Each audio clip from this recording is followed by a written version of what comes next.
The mountain pass shattered without warning, tons of snow and ice breaking loose from the ridge above.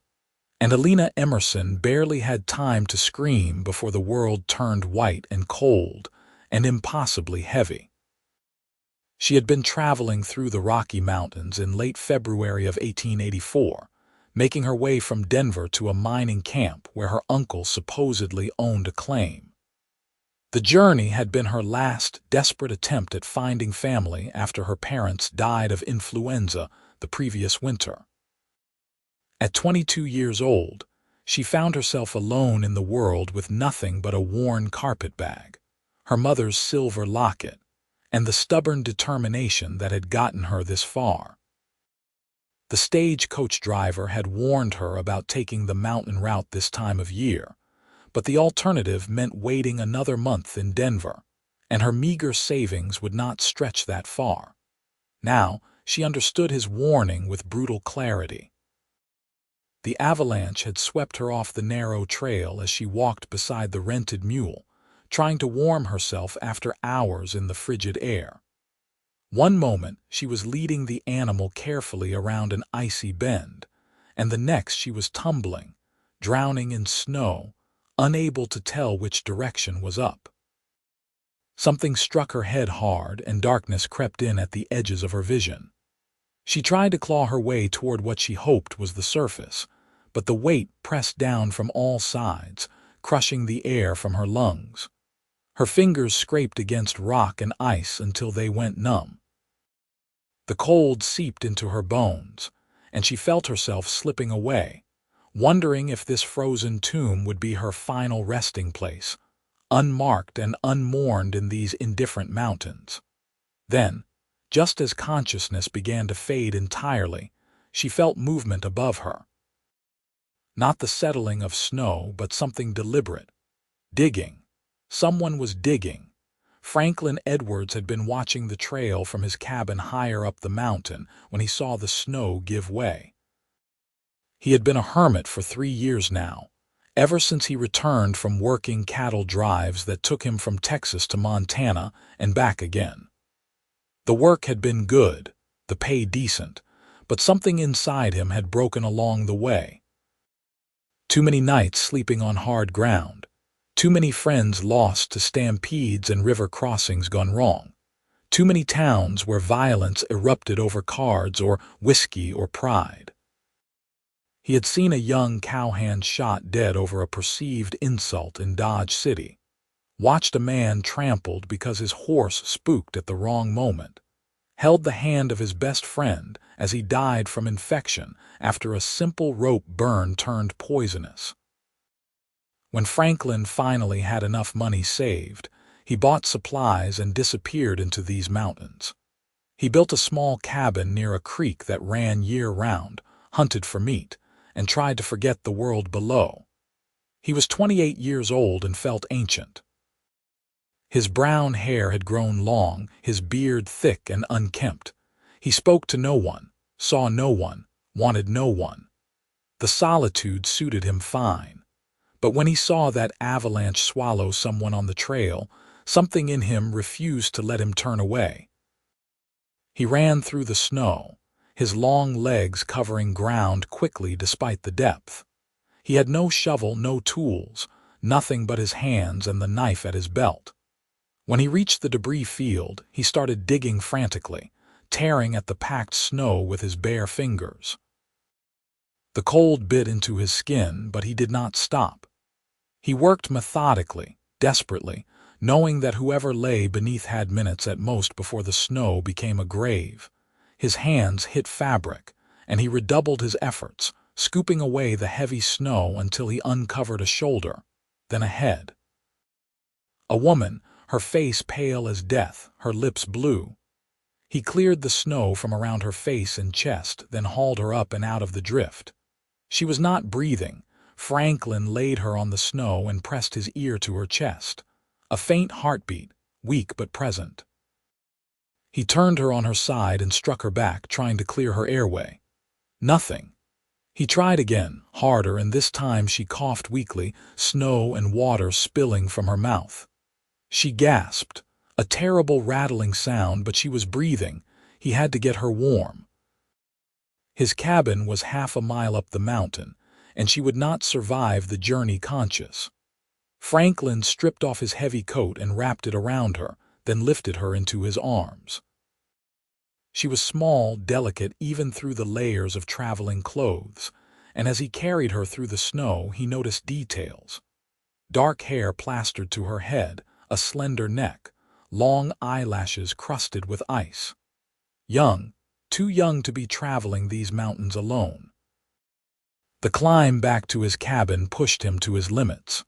His arms burned with the effort, his legs shook, but he forced himself onward.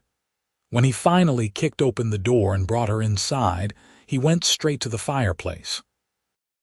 He had let it burn low that morning, but now he built it up quickly, adding logs until flames roared up the chimney. He laid her on the floor near the fire and began stripping off her wet clothes. He worked quickly, professionally, keeping his eyes averted as much as possible while removing her soaked dress, petticoats, and undergarments. Hypothermia would kill her faster than modesty could be preserved. He wrapped her in every blanket and fur he owned, then rubbed her hands and feet, trying to restore circulation. Her fingers were white and waxy, possibly frostbitten.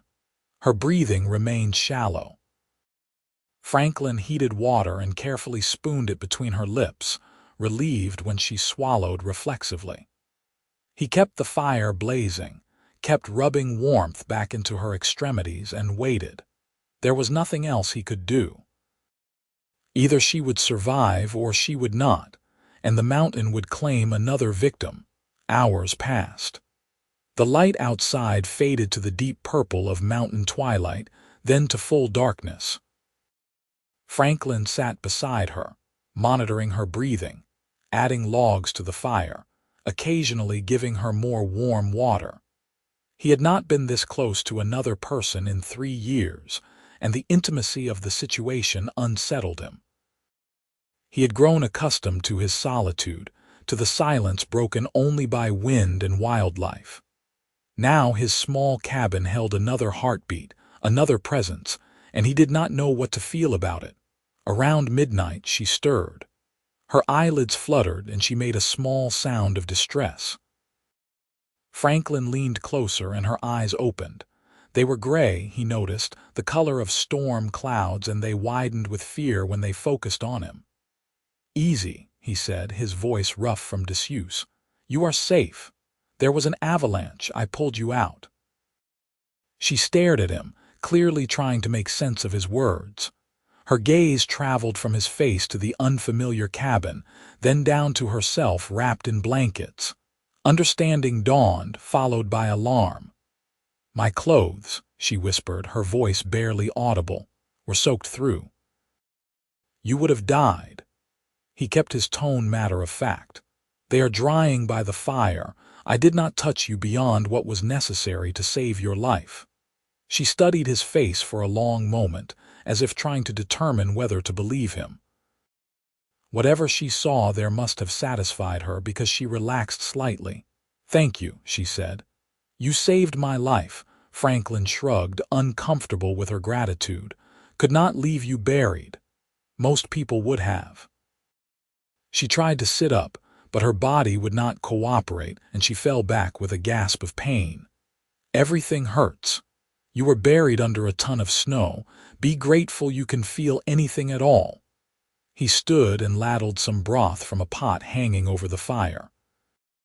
He had made it from rabbit he caught 2 days prior.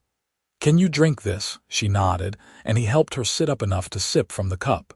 She drank slowly, wincing with each swallow, but she finished it. When he laid her back down, he saw tears on her cheeks. "What is wrong?" "Are you injured somewhere I did not see?" "My uncle," she said. "I was going to find my uncle at the mining camp. He is the only family I have left. He does not even know I was coming. If I died here, no one would know what happened to me. I would just disappear." The loneliness in her voice struck something deep in Franklin's chest, something he had thought long dead.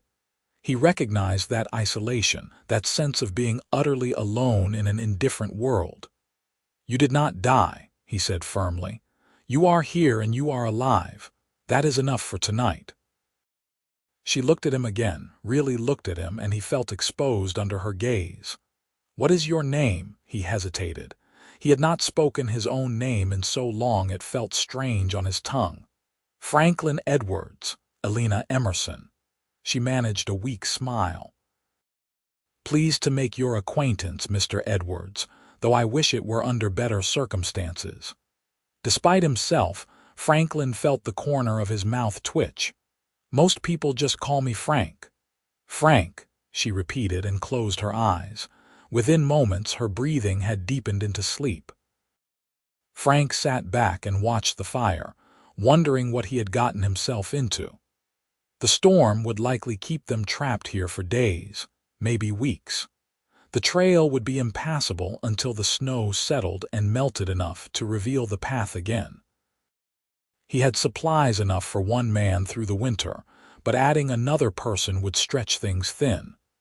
And then there was the simple fact that he had chosen this isolation deliberately. He did not want company. He did not want conversation or connection, or anything that reminded him of the world he had left behind.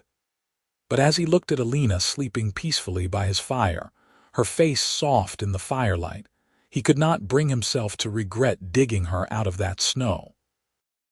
Whatever complications this brought, at least she was alive. The next morning, Elena woke to find her clothes clean and dry, folded neatly beside her.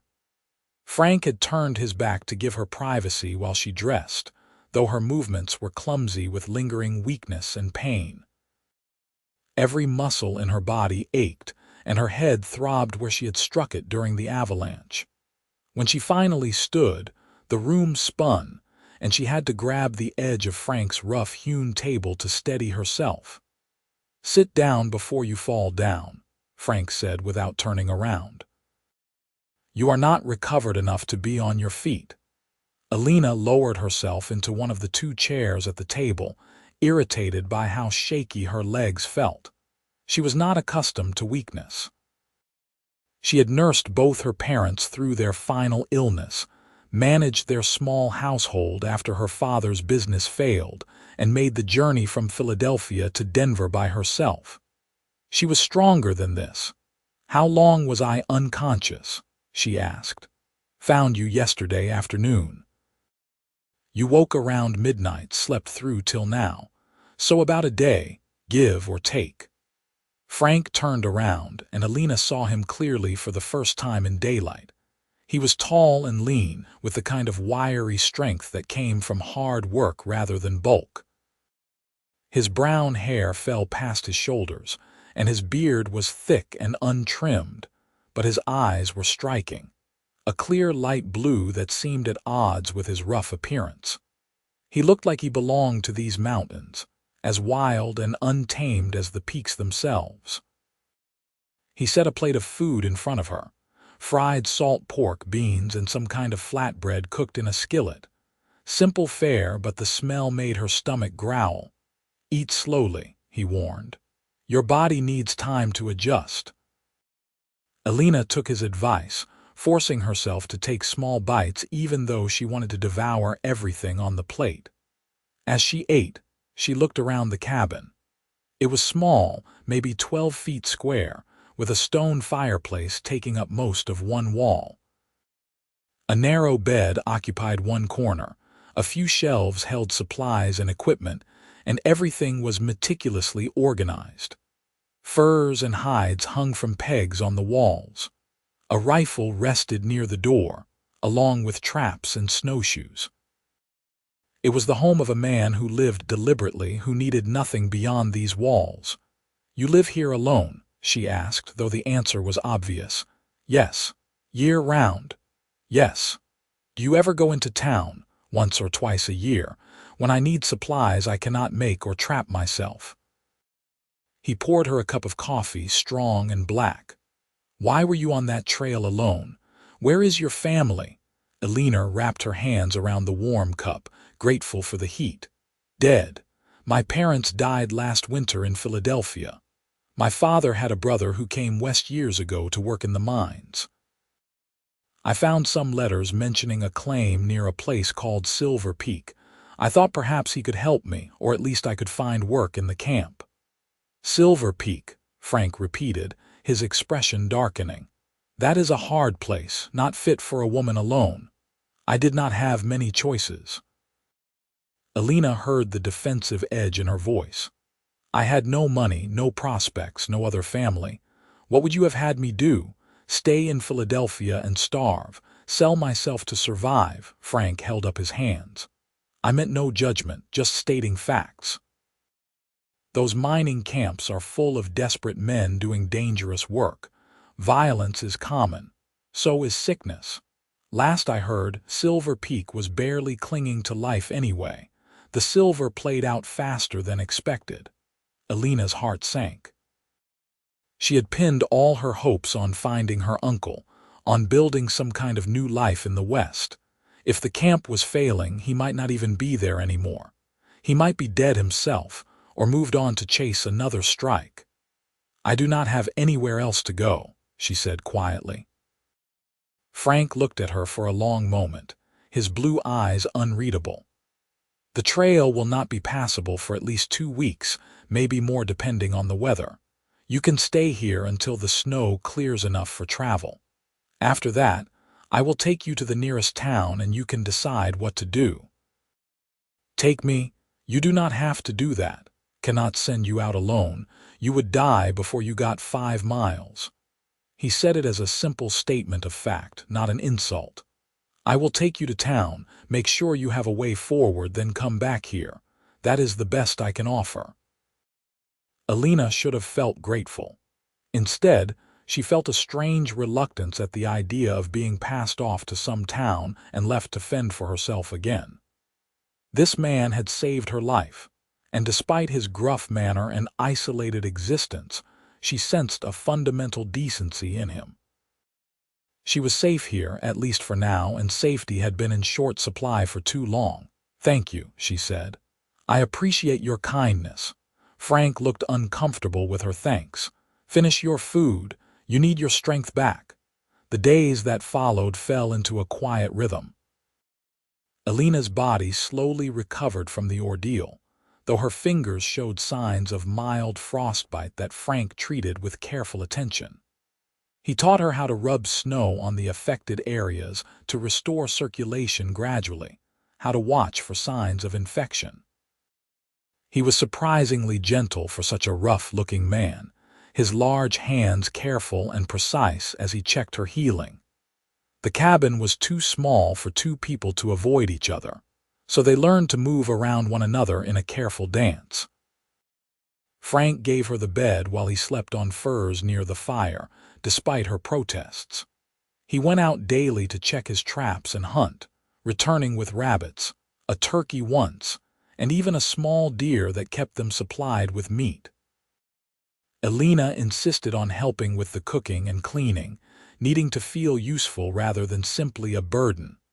At first, their conversations were sparse and practical.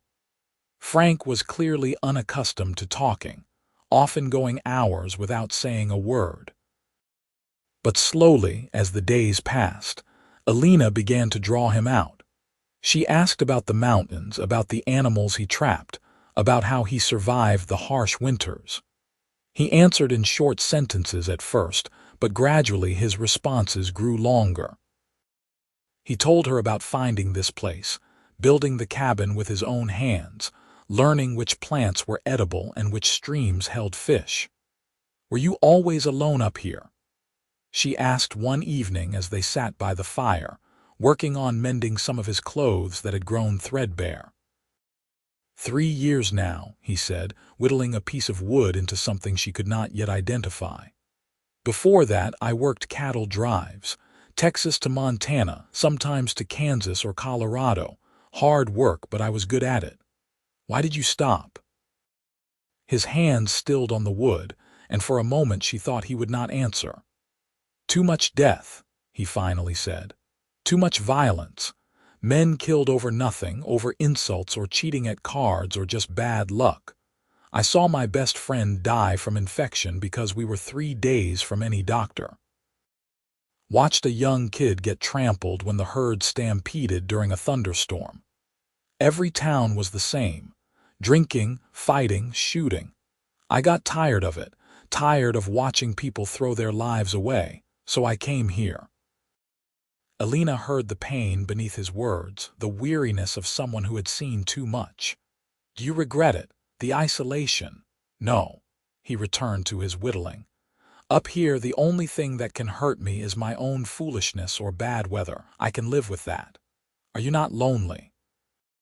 Frank glanced at her, something complex flickering in his expression. Was not before. The implication hung in the air between them. Elena felt her cheeks warm and bent her head over her mending, but she could not deny that she felt it too, this growing awareness of him. The way his eyes tracked her movements when he thought she was not looking. The care he took with her, making sure she ate enough, that she stayed warm. The sound of his voice in the quiet cabin, low and steady and somehow comforting. She had not expected to feel anything like this. Her parents had wanted her to marry well, to secure her future with some suitable young man from a good Philadelphia family. But those prospects had died with her father's business, and then illness had swept away any thought of courtship or marriage. She had been too busy surviving to think about love. Now, trapped in this small cabin with a man who had saved her life, she found herself noticing things she should not. The strength in his hands, the way firelight caught in his blue eyes. The rare moments when he smiled, transforming his stern face into something almost boyish. The sound of his breathing as he slept across the room, a presence that somehow made her feel less alone than she had in years. 2 weeks into her stay, a massive storm rolled through the mountains. Snow fell so heavily they could not see 10 feet beyond the cabin windows. The wind howled like a living thing, and the temperature dropped until even the roaring fire barely kept the cold at bay. Frank brought in extra wood from the shed attached to the cabin, stacking it high to make sure they would not run short. They were truly isolated now, cut off from the rest of the world by walls of white. Elena found she did not mind as much as she should have. As the storm raged outside, Frank finally told her about the drive where everything fell apart. His voice was quiet, almost lost beneath the wind, but Elena listened intently. His name was Charlie Haynes, Frank said, staring into the fire. We worked together for 5 years, since we were both green kids who did not know a lasso from a lead rope. Grew up together on those drives, learned the work together, saved each other's lives more than once. He was like a brother to me. Frank paused, his jaw working as if the words were difficult to form. We were near the end of a drive, almost to Dodge City when Charlie's rope gave him a friction burn on his hand. Just a burn, nothing serious. We cleaned it, wrapped it, thought nothing of it, but it got infected. By the time we reached town, his whole arm was swollen and red. The doctor said there was nothing to be done. The infection had gone too deep. I sat with him for 3 days while he died, held his hand while the fever burned through him. He kept asking for his mother, crying for her like a child. He was 24 years old. Frank's voice cracked slightly. 24, and he died from a rope burn, something so small, so stupid, and it killed him. Elena reached out without thinking and placed her hand over Frank's. He looked down at their joined hands as if surprised by the contact. After that, I finished the drive, took my pay, and left, he continued. I could not do it anymore, could not watch people die for nothing, could not pretend that any of it mattered. So I came here where the only life I am responsible for is my own. Until you saved mine, Elena said softly. Frank looked at her, really looked at her, and Elena saw something shift in his expression. I could not leave you to die. I may have run from the world, but I am not a monster." "I know you are not," she said. "You are a good man, Frank Edwards, maybe the best I have ever known."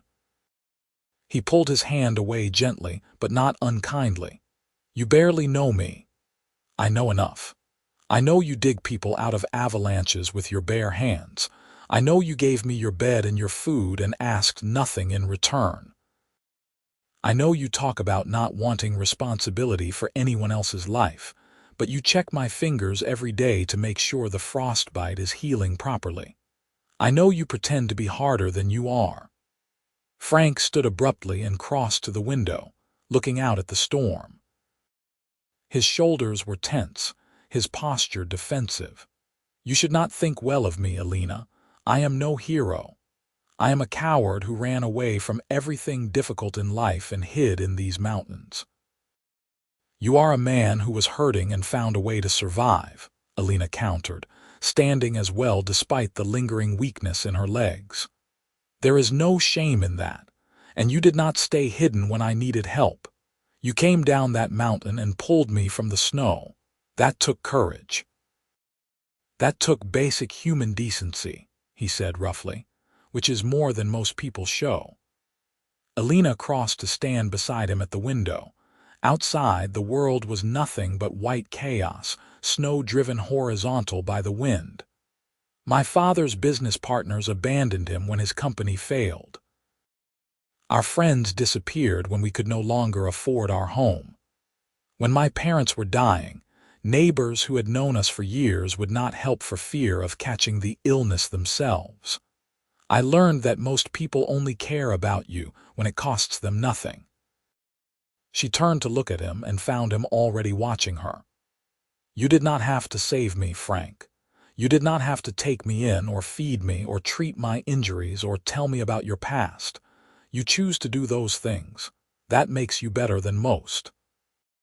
For a long moment, they stood there, close enough that Elena could feel the warmth radiating from him, could see the conflict playing out in his eyes. Then, slowly, Frank raised his hand and brushed a strand of hair from her face. His fingers lingered on her cheek, rough and calloused but infinitely gentle. "You should not look at me like that," he said, his voice barely above a whisper. "Like what? Like I am something I am not, like I am worth something." Elena turned her face into his palm, maintaining that fragile contact. "What if you are wrong about yourself? What if you are worth more than you believe?" Frank's thumb traced her cheekbone, and Elena saw the exact moment his control wavered. He leaned down slowly, giving her every chance to pull away, but she did not move. When his lips met hers, it was soft and tentative, a question more than a demand. Elena answered by rising onto her toes and kissing him back, her hands finding their way to his chest where she could feel his heart pounding. The kiss deepened, and Frank's arms came around her, pulling her close.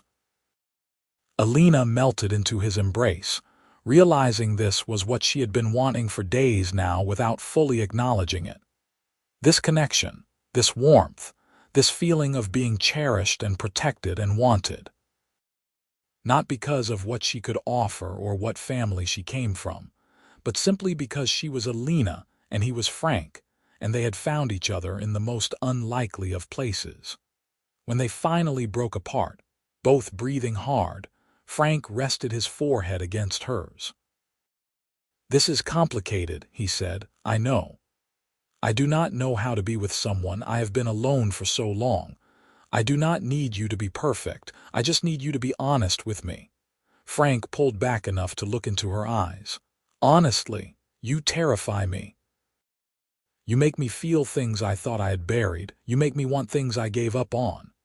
"What things?" Elena asked, though her heart already knew the answer. "A future. A life beyond just surviving. Someone to talk to share things with, someone to care about." He cupped her face in both hands. "I am falling in love with you, Elena, and I do not know what to do with that."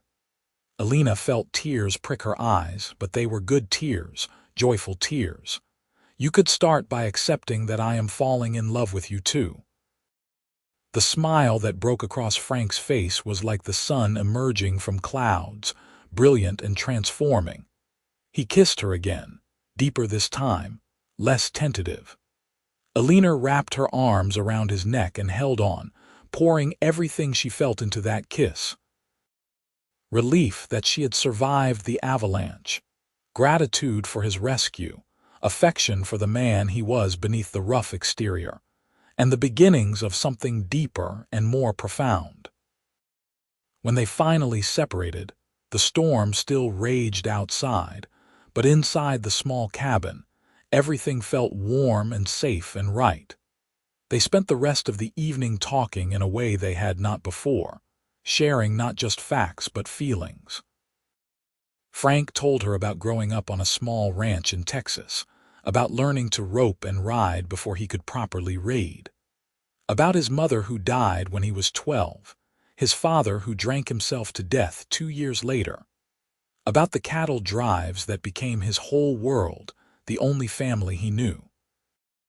Elena told him about Philadelphia, about her childhood in a comfortable home that slowly fell apart as her father's business struggled, about watching her parents' health decline, about the helplessness of being unable to save them, about the fear that had driven her west, the desperate hope that her uncle might offer some kind of future.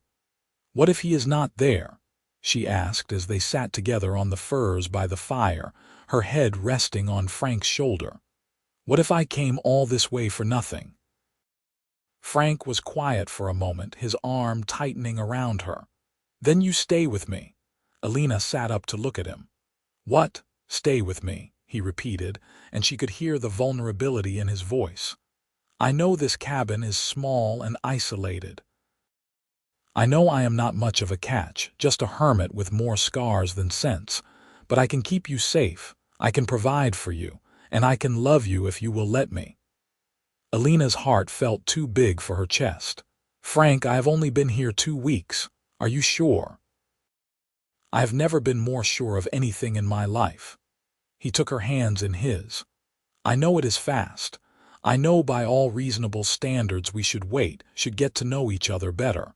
But out here, time moves different. We have lived more together in these 2 weeks than most people do in months of courting. I know who you are, Elena. I see your strength, your kindness, your determination. I see the way you refuse to give up even when everything seems lost. I see you, and I love what I see." Elena felt tears spill down her cheeks. "I see you too. I see the man you try to hide, the one who cares so deeply it scares him, the one who saved my life not because he had to, but because he could not live with himself if he did not, the one who is brave enough to be vulnerable with me." "Is that a yes?" Frank asked, hope and fear warring in his expression. "Yes," Elena said, laughing through her tears. "Yes, I will stay with you. I will build a life with you in these mountains. I will love you for as long as you will have me." Frank pulled her into his arms and held her so tightly she could barely breathe, but she did not complain. She held him just as fiercely, marveling at how her life had changed. A month ago, she had been alone and desperate in Denver. 2 weeks ago, she had been buried alive in an avalanche. Now she was here in the arms of a man who loved her, promising to build a future together. The storm continued through the night, but they barely noticed. They talked and kissed and made plans, imagining the life they would build together. Frank spoke of expanding the cabin, of maybe getting some chickens in the spring, of teaching Elena to hunt and trap. Elena talked about planting a garden, about maybe making trips to town together when they needed supplies, about creating a real home in this wild place. "What about your uncle?" Frank asked at one point. "Do you still want to search for him?" Elena considered it. "I would like to know if he is alive, if he is well, but he is not my only family anymore. I have you now." Frank kissed her forehead. "We can make inquiries when we go to town. See if anyone knows anything about him. But yes, you have me now. You will always have me." As the fire burned low and exhaustion finally claimed them, they settled together on the furs, wrapped in blankets in each other's arms. Elena had never felt so safe, so wanted, so completely at peace. The mountains that had nearly killed her had instead given her everything she had been searching for without knowing it: a home, a future, a love worth fighting for. The storm broke 3 days later, leaving the world transformed. Snow covered everything in a pristine blanket, the sun reflecting off the white surface so brightly it hurt to look at directly. Frank ventured out first, checking the shed and making sure the path to the creek was passable. Elena stood in the doorway, wrapped in one of his heavy coats, watching him move through the snow with practiced ease. When he returned, his cheeks red from the cold, he pulled her inside and kissed her thoroughly. "Good morning," he said against her lips. "Good morning," she replied, smiling. "Everything intact, so far. The shed held up well. Creek is frozen, but I can break through the ice for water. We have plenty of wood and food. We are in good shape." Over the following weeks, as winter slowly began to loosen its grip on the mountains, Elena learned the rhythms of Frank's life. She learned to set snares for rabbits, to skin and prepare game, to stretch hides for tanning. She learned which plants could be harvested even in winter, how to read the sky for coming weather, how to conserve supplies and make everything last. It was hard work, harder than anything she had done in Philadelphia, but it was satisfying in a way her previous life had never been. Frank was a patient teacher, showing her tasks repeatedly until she mastered them. He praised her successes and helped her learn from failures without criticism. She saw him relax more as the days passed, saw him smile more freely, heard him laugh at things she said. The man who had saved her from the avalanche had been closed off and guarded. The man she lived with now was opening up, becoming more himself in her presence. They grew closer in every way. Frank built a larger bed frame to replace the narrow cot, and they slept curled together every night, finding comfort in each other's warmth. They talked about everything and nothing, learning each other's preferences and quirks. Elena discovered that Frank had a surprisingly dry sense of humor, that he loved reading even though his collection of books was small and well-worn, that he sang quietly to himself when he thought she could not hear. Frank learned that Elena had a stubborn streak a mile wide, that she was ticklish behind her left knee, that she cried during particularly beautiful sunsets. One evening in early April, as they sat outside watching the last light fade from the sky, Frank said, "We should get married." Elena turned to look at him. "Is that a proposal or a suggestion?" "Both." He took her hand. "I know we are already living as if we are married, but I want to make it official. I want you to be my wife in the eyes of God and the law, not just in our hearts. When we go to town next week for supplies, we could find a preacher." "Next week?" Elena felt a flutter of nervousness. She had grown so comfortable in their isolated world. The thought of facing other people, of explaining their situation, made her anxious. Frank seemed to sense her worry. "We need supplies before summer. Things I cannot make or trap. Salt, flour, sugar, ammunition. And I want to ask about your uncle, see if anyone has news. We do not have to stay long, just a day or two." "Which town?" "There is a settlement about 15 miles west called Pine Ridge. Small place, but it has a general store and usually a circuit preacher comes through in spring. We can stock up, get married if you are willing, and come home." "Home," Elena repeated, liking the sound of that. "Yes, yes, let us get married. Let us make this official." Frank's smile was radiant. He pulled her into his lap and kissed her deeply, his hands tangling in her hair. "You will not regret it," he promised. "I know I will not." They spent the next week preparing for the journey. Frank checked over his horse, a sturdy bay gelding he had not ridden in months. He repaired the pack saddle and made lists of supplies they needed. Elena mended their best clothes and braided her hair in a more civilized style. She felt oddly nervous about meeting other people, about stepping back into society even briefly. The journey to Pine Ridge took 2 days. They traveled slowly, Frank leading the horse while Elena rode, following trails that were finally clear of snow. The mountains were awakening from winter, with tiny green shoots pushing through the soil and birds returning from wherever they spent the cold months. Elena marveled at the beauty of it all, understanding why Frank had chosen this place for his refuge. Pine Ridge was indeed small, barely more than a dozen buildings clustered around a muddy main street. But it had a general store, a saloon, a boarding house, and a small church. Frank led them directly to the store, where a portly man with mutton chops greeted them warmly. "Frank Edwards. Thought maybe the winter got you this year. Good to see you alive." "Good to be alive, George. This is Elena Emerson, my fiancée." George's eyebrows rose nearly to his hairline. "Your fiancée? Well, I will be. Never thought I would see the day you brought a woman around. Pleasure to meet you, Miss Emerson." "The pleasure is mine," Elena said, shaking his hand. As Frank conducted his business, purchasing supplies from George's well-stocked shelves, Elena wandered the store, looking at items she had not seen in months. Bolts of fabric, jars of preserves, tins of coffee and tea. It all seemed so civilized, so removed from the life she had been living.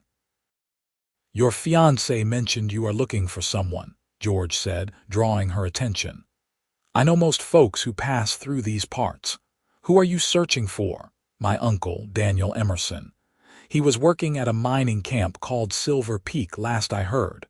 George's expression turned sympathetic. "Silver Peak shut down about 6 months back. The silver played out and most everyone moved on. But I did hear of a Daniel Emerson. He was here in Pine Ridge for a while doing odd jobs. Good man, kept to himself mostly." Elena's heart leaped. Is he not here anymore?" "He headed down to Prescott back in February. Said he heard there was work there, carpenter jobs. If he is your uncle, that is where you will find him." Prescott was a much larger town, several days' journey from here. Elena looked at Frank, who was watching her with understanding eyes. "We can go there," he said. "After we get married, after we restock the cabin for summer, we can take a trip to Prescott and find your uncle."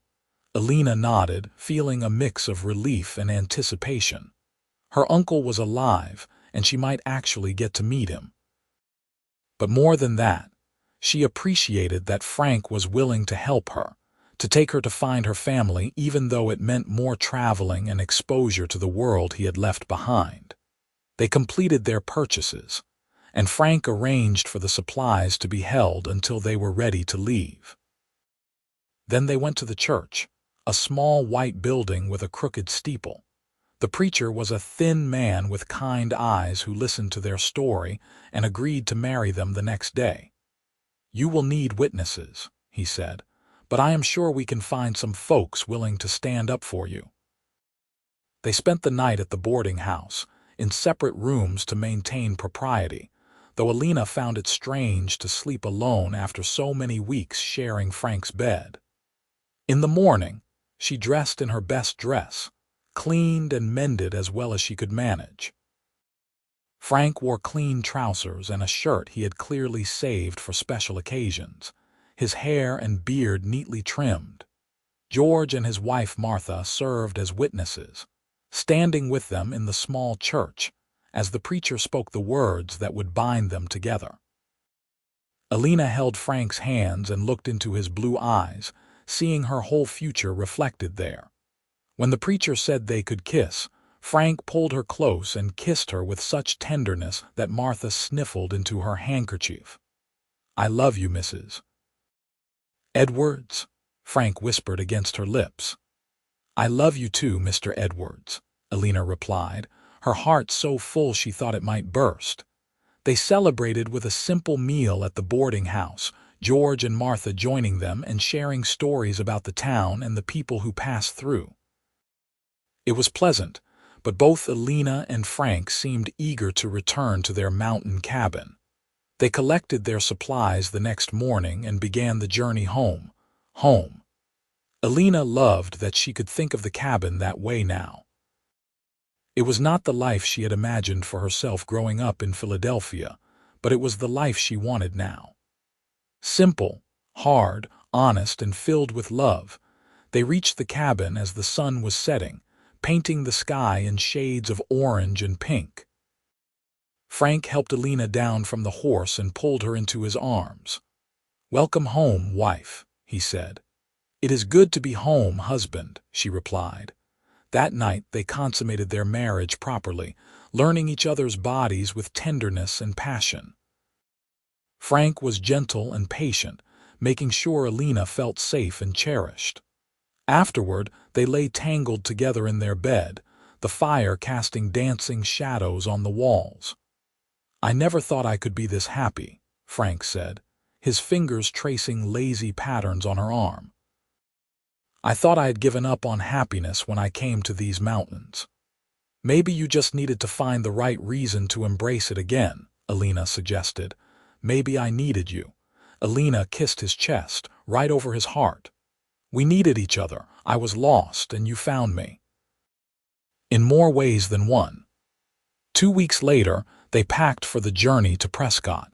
It would take nearly a week to get there, traveling through valleys and over passes, through country that was wilder than anything Elena had experienced. Frank brought his rifle and plenty of ammunition, and he taught Elena how to load and fire it, insisting she needed to know how to protect herself. The journey was long but beautiful. They camped under the stars, Frank showing Elena constellations and telling her stories his mother had told him as a child. They saw elk grazing in meadows, eagles soaring overhead, once even a bear in the distance.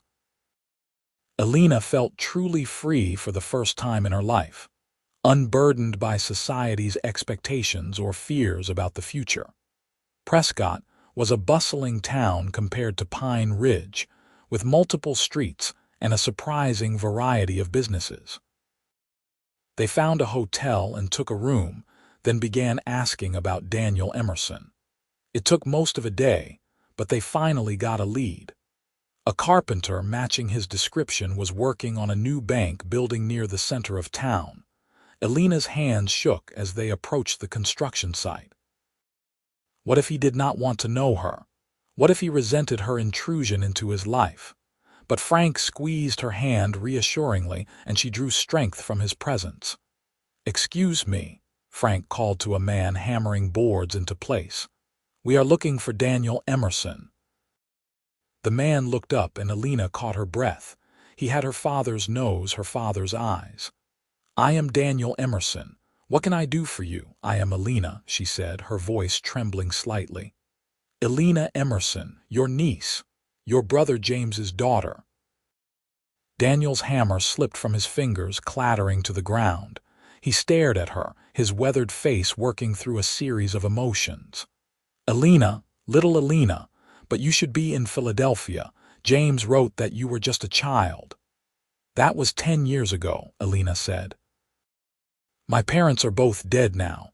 They died last winter. I came west to find you, but I got caught in an avalanche. My husband saved me." She gestured to Frank. Daniel looked between them, then slowly smiled. "James's little girl, all grown up and married. Well, I will be." He climbed down from the structure and pulled Elena into a rough hug. He smelled of sawdust and sweat, and Elena found herself crying into his shoulder. "I am sorry about your parents," Daniel said gruffly. "James was a good man. He deserved better than the hand life dealt him." "He would be glad to know I found you," Elena managed. Daniel pulled back and looked at Frank. "You saved her life." "Yes, sir." "Then I owe you a debt I can never repay." Daniel shook Frank's hand firmly. "Thank you for keeping my niece safe." They spent the evening with Daniel, sharing a meal and catching up on years of separation.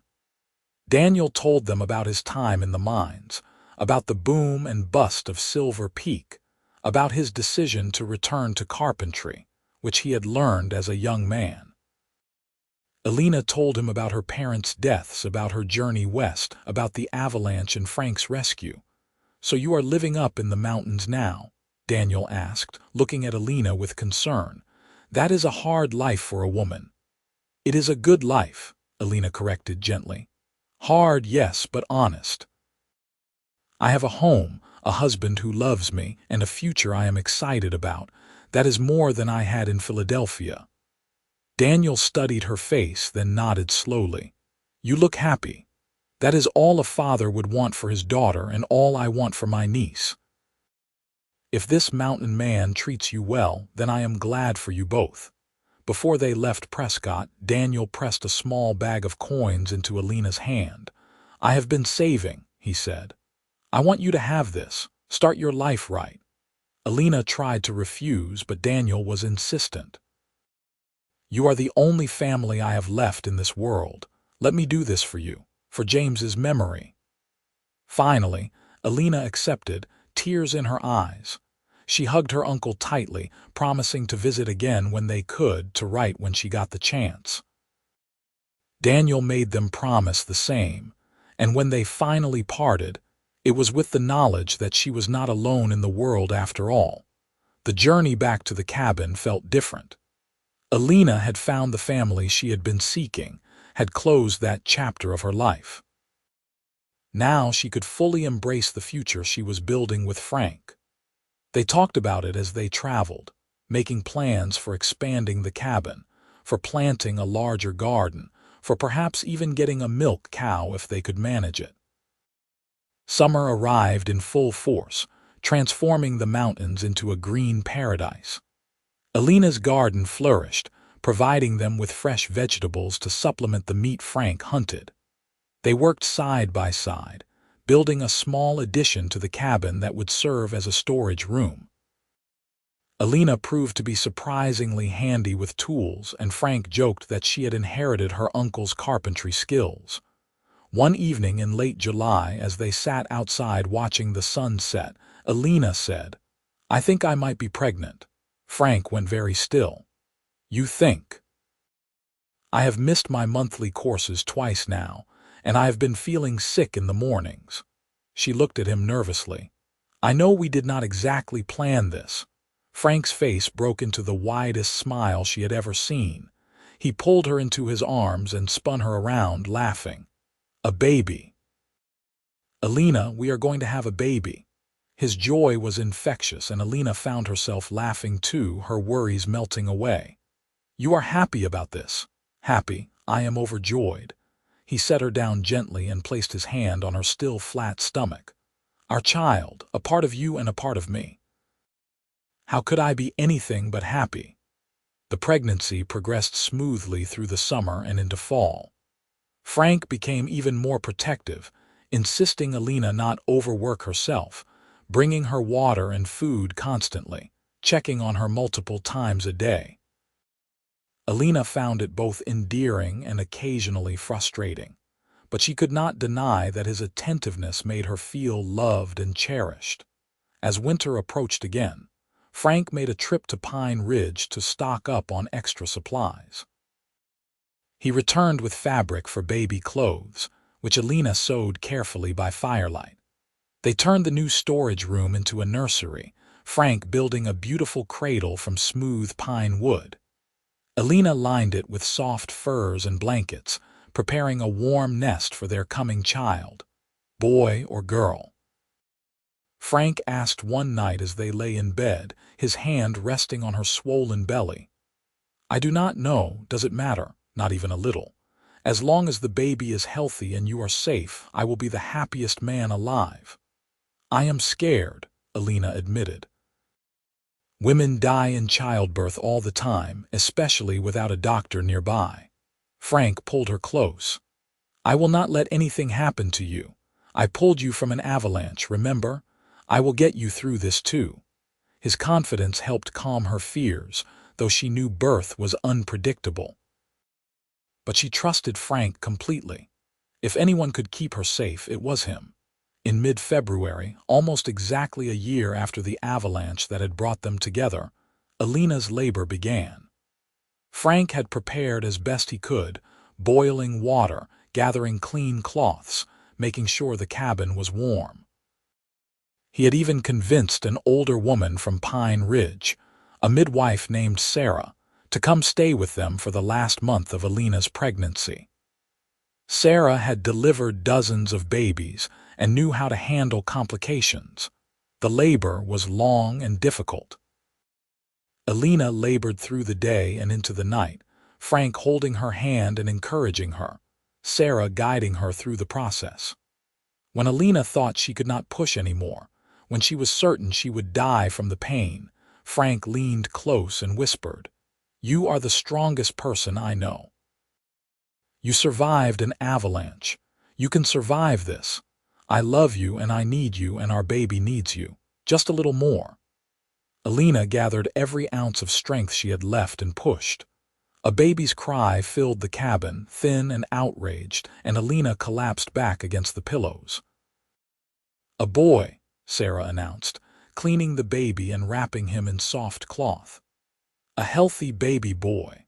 Frank's eyes were wet with tears as Sarah placed the baby in Elena's arms. He was tiny and red and perfect, with a shock of dark hair and eyes that would probably be blue like his father's. Elena felt overwhelmed with love so fierce it almost hurt. "Our son," she whispered. Frank kissed her forehead, her cheeks, her lips. "Our son, you did it. You amazing, incredible woman, you did it." They named him Charlie after Frank's lost friend. Frank held his son with such tenderness, such reverence, that Elena fell in love with him all over again. This rough mountain man, this hermit who had thought himself incapable of loving or being loved, was now a father, and he embraced the role completely. The first years of Charlie's life were filled with joy and hard work. Elena watched Frank teach their son to walk, to talk, to appreciate the beauty of the mountains around them. Charlie grew into a sturdy, happy child, fearless and curious about everything. When he was 3, Elena became pregnant again, and this time she delivered a daughter they named Grace, after Elena's mother. Frank proved to be a devoted father, patient and loving with both children. He carved them toys, told them stories, showed them how to track animals and identify plants. Elena taught them to read and write using the few books they owned, and materials Frank brought back from town. They created a life that was simple but rich, isolated but full of love. They visited Daniel in Prescott every few years, and he came to stay with them sometimes, marveling at how his niece had thrived in this wild place. "You found where you belong," he told her during one visit, watching Frank and Charlie building a new fence for the chickens they had finally acquired. That is a rare gift. When Charlie was 7 and Grace was 4, Frank built a second room onto the cabin, giving the children their own space. The cabin that had once been a hermit's refuge had become a home filled with laughter and love. Elena could hardly remember the desperate, lonely woman she had been when she first came west. That woman seemed like a stranger now. One evening, as they all sat around the fire after supper, Charlie asked, "Papa, why do you live up here instead of in town?" Frank glanced at Elena, and she saw the old ghosts flicker in his eyes. But then he looked at his children and smiled. "I used to live up here because I wanted to be alone. But then your mother got caught in an avalanche, and I dug her out, and everything changed. Now I live here because this is where our family is. This is home." "Tell us the story again," Grace demanded. She loved hearing about how her parents met, so Frank told them, with Elena adding details here and there. The avalanche, the desperate digging, the small cabin where 2 lonely people found each other and built something beautiful. The children listened with rapt attention, even though they had heard it dozens of times before. Later, after the children were asleep, Frank and Elena stood outside looking at the stars, his arm around her shoulders. "You ever regret it?" Elena asked. "Saving me, taking me in, building this life. You gave up your solitude." Frank pulled her close and kissed the top of her head. "I gave up loneliness for love. I gave up isolation for family. I gave up merely surviving for actually living. How could I ever regret that? I love you, Frank Edwards." "I love you too, Elena Edwards. From the moment I pulled you from that snow, my life became something worth living. You saved me just as much as I saved you." They stood there in the mountain night, two people who had been lost and alone, now found and together. The avalanche that had nearly taken Elena's life had instead given them both everything they had been missing. And in this remote cabin, surrounded by the wild beauty of the mountains, they had built something that would endure far longer than any winter storm. Years continued to pass, measured in seasons and harvests, in milestones and memories. Charlie grew tall and strong, with his father's blue eyes and his mother's determination. He learned to trap and hunt, to read the weather and track game. Grace inherited her mother's quick mind and her father's gentle heart, reading voraciously and asking endless questions about everything. When Charlie turned 15 and Grace 12, they took a family trip to Prescott to visit Daniel.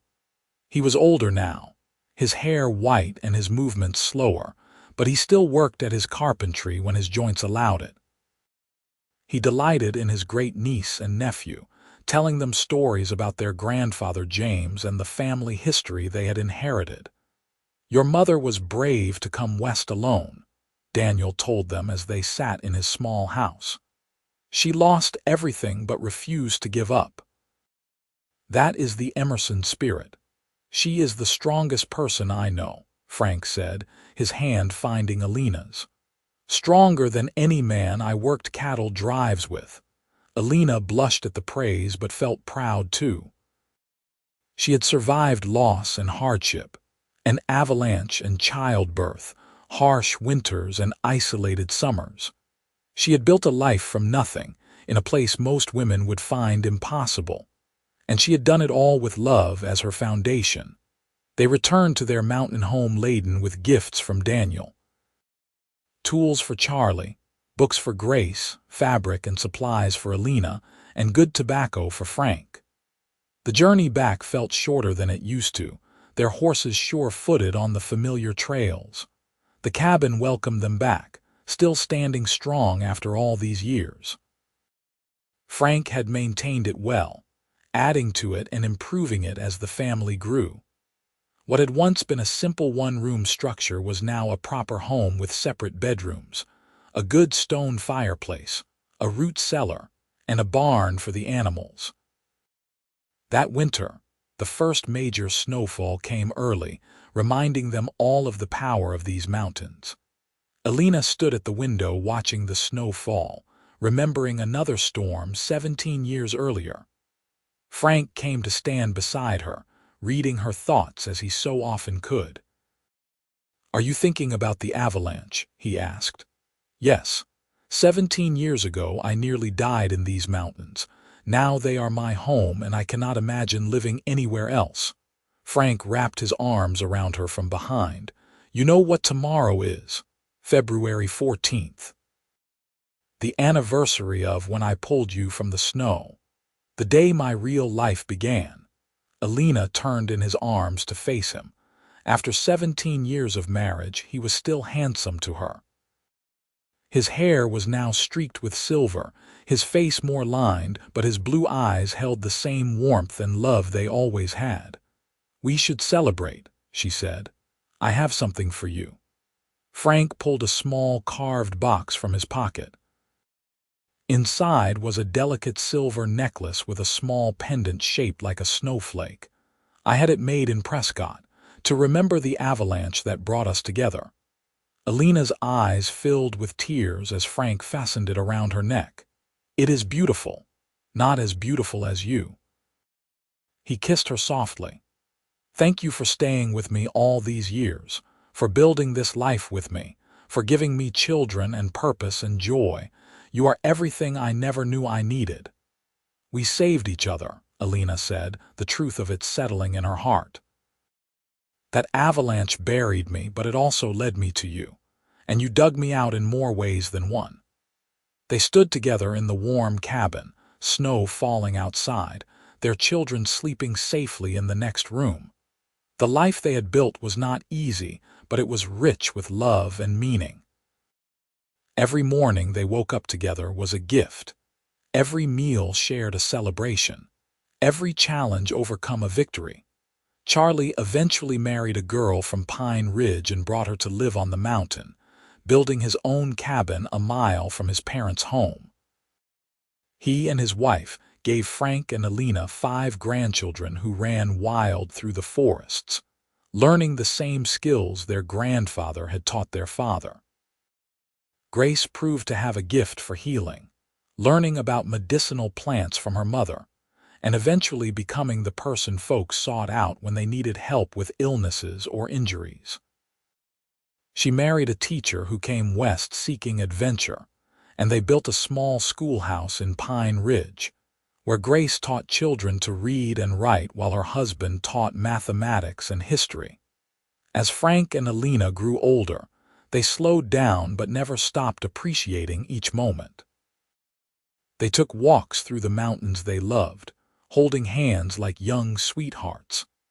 They sat by the fire and told stories to their grandchildren about the old days, about cattle drives and avalanches, and falling in love in a snowbound cabin. On a warm spring day when Frank was 58 and Elena 52, they climbed to a ridge overlooking their valley. Below they could see their cabin, Charlie's home, the barn and garden. Smoke rose from both chimneys. Children's voices carried on the wind. "Look at what we built," Frank said, his arm around Elena's waist. "From that one moment when I pulled you from the snow, all of this grew." "Do you think you would have stayed up here alone if I had not come along?" Elena asked. Frank considered it. "Probably. I would have lived and died a hermit, bitter and alone, convinced I was protecting myself from pain. But I would have missed everything that makes life worth living. You showed me that love is worth the risk. That connection is worth the vulnerability. You showed me that I was stronger than I believed, that I could survive anything as long as I had someone who believed in me." They sat on that ridge for a long time, watching the sun move across the sky, listening to the sounds of their family below. Neither spoke much, but they did not need to. After decades together, some things could be communicated with a glance, a touch, a shared silence. As the sun began to set, painting the mountains in shades of gold and crimson, Frank helped Elena to her feet.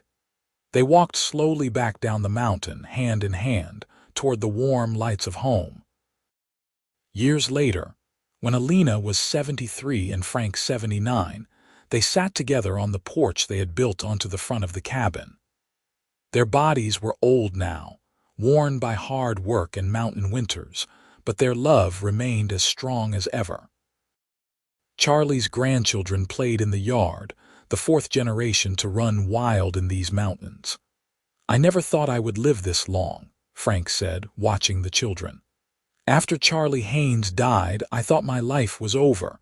I was just waiting around to die. And now—" Elena prompted, though she knew the answer.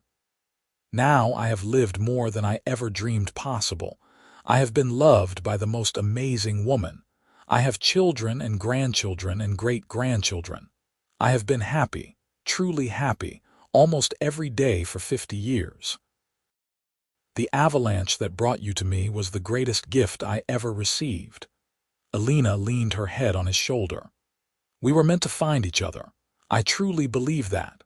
All the pain and loss I experienced led me to that mountain pass at exactly the right moment. So you could save me, and I could save you." "We saved each other," Frank agreed. They sat in comfortable silence, watching the sun set over the mountains they had called home for 5 decades. The same peaks that had nearly claimed Elena's life had instead witnessed a love story that spanned generations. When Frank passed away peacefully in his sleep 2 years later, Elena held his hand and whispered all the things she loved about him, all the memories they had built together. She told him about the day he pulled her from the snow, about their wedding in Pine Ridge, about the birth of their children, about every moment that had made their life together so rich and full. "Thank you," she said finally. "Thank you for digging me out. Thank you for loving me. Thank you for giving me a life beyond my wildest dreams. I will love you forever, Frank Edwards." She lived another 5 years, surrounded by family, telling stories about the hermit cowboy who saved her life and taught her what love really meant. When she finally passed at the age of 80, her children and grandchildren and great-grandchildren gathered to remember her. They told the story of the Avalanche, of the desperate rescue, of the love that bloomed in a snowbound cabin and grew to encompass multiple generations. They buried her next to Frank on the ridge where they used to watch the sunsets, under a simple stone marker that read, "Elena and Franklin Edwards. They saved each other." The cabin still stands, maintained by their descendants who return every summer to remember the love story that started with an avalanche and a hermit cowboy who could not walk away from someone in need. The silver snowflake necklace Frank gave Elena is passed down through the generations, a reminder that sometimes the moments that seem most destructive are actually the ones that change our lives for the better. And in the quiet of the mountain evenings, when the wind whispers through the pines and snow dusts the high peaks, some say you can still feel their presence. Two souls who found each other against all odds, who built a legacy of love that endures long after they are gone, who proved that salvation sometimes comes from the most unexpected places. The avalanche that buried the trail and nearly took her life became the beginning of the greatest love story these mountains had ever known. And in the end, that made all the difference.